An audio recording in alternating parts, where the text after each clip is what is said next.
Comment dépasser son blocage en maths? Bloquer en maths, c'est quelque chose de très frustrant et qui malheureusement arrive à beaucoup d'entre nous. Pourtant, les maths, c'est une matière qu'il faut absolument maîtriser pour faire beaucoup de métiers maintenant et dans les métiers du futur. Cette vidéo est pour toi si tu perds tes moyens devant un devoir de maths, si tu as accumulé des lacunes durant ces dernières années et tu ne sais pas par où commencer, si tu as un vrai blocage avec la matière qui te fait littéralement suer. Mais cette vidéo, c'est surtout pour celles et ceux qui sont prêts à travailler pour se dépasser. Si tu es motivé et si tu as un objectif clair, alors tu peux absolument dépasser. Et pour cela, je te donne 7 conseils à mettre en place de façon très pratique pour dépasser ton blocage en maths. Le premier conseil, c'est de ne plus jamais dire « je suis nul en maths », voire « j'ai un blocage en maths ». Ce terme, il est trop générique et tu sais au fond de toi que ce n'est pas vrai. Tu as à un moment donné dans ton cursus abandonné les maths, c'est ça qui fait que tu as arrêté d'être bon en maths. Mais si tu te remémores des moments où tu as démarré à l'école primaire ou au collège, il y a eu forcément un moment où tu as aimé additionner ou ne serait-ce que de faire des jeux. Donc, je suis nul en maths, c'est faux. Alors, par quoi remplacer? Mon conseil, c'est de nommer précisément le problème. De remplacer « je suis nul en maths » par « je fais des erreurs de calcul avec la racine carrée ». Je ne suis pas à l'aise avec la dérivation. La phase de l'hérédité de la récurrence me fait hésiter. Ou encore, je confonds les ensembles de définitions ou j'ai du mal avec les vecteurs. Une fois que tu as nommé le problème, tu vas pouvoir le résoudre et non plus t'enfermer dans un statut de « je suis nul en maths ». Parce qu'il n'y a rien de plus faux.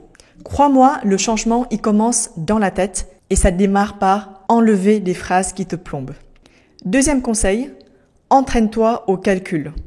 Les problèmes de calcul tournent autour des pourcentages, des fractions, des puissances, de la racine carrée.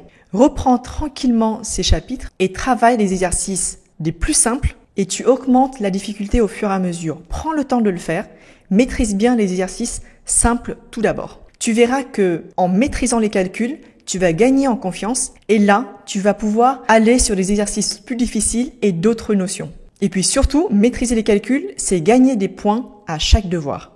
Troisième conseil, revois les notions des années précédentes. Ce n'est pas parce que tu es en première, en terminale, que tu n'as pas le droit de réviser les notions de collège. Au contraire, il n'y a absolument aucune honte à revoir les fractions, les pourcentages. Tu n'es pas obligé d'ouvrir un livre de première si tu es en première. Si tu es chez toi, il n'y a absolument aucune honte. Personne ne te juge si tu vas ouvrir un livre de quatrième. L'important, c'est que toi, tu progresses, c'est que toi, tu réussisses, pas ce que pensent les autres. Quatrième conseil, c'est un conseil qui a l'air simple, mais qui est très difficile à mettre en pratique. Tu reprends tes devoirs surveillés, tu reprends tes devoirs et tu analyses tes erreurs. On a tendance, quand on reçoit un devoir, de regarder la note et puis de mettre de côté son devoir. Pourtant, ce sont les erreurs que tu fais en devoir qui sont les plus révélatrices de tes lacunes. Et à partir de cela, tu vas pouvoir analyser et comprendre là où tu peux progresser. C'est très dur de revoir ces erreurs, mais c'est indispensable pour comprendre là où tu dois combler. Pose-toi à chaque fois la question: pourquoi j'ai fait une erreur à cet endroit précis, sans te chercher d'excuses. Tu vas voir, au prochain devoir, il suffit que tu ne fasses plus la même erreur pour que de façon incrémentale, tes notes augmentent. Cinquième conseil, ose poser les questions bêtes.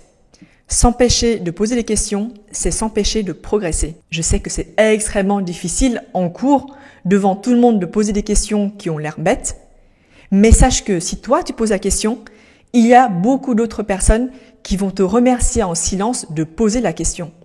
Et quand bien même la question est soi-disant bête, même si je pense qu'il n'y a aucune question bête, l'important c'est que toi, tu aies la réponse à cette question, puisque toi, tu vas progresser après ça. Les gens vont peut-être te juger, mais toi, tu auras progressé. Sixième conseil en rapport avec la précédente, repose la même question tant que tu n'as pas compris la réponse. Chaque question sans réponse, c'est une lacune. Une lacune d'aujourd'hui, c'est un énorme trou de connaissance demain. Plus vite tu auras la réponse, plus tu es certain de pouvoir réussir plus tard. Et enfin, dernier conseil, assume ta responsabilité et ne mets pas la faute sur les profs, ta classe, l'ambiance et tout le contexte autour.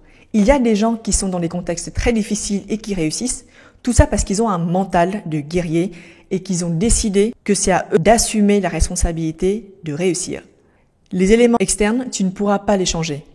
Donc concentre-toi sur là où tu peux progresser, prends ton courage, ta motivation et vas-y.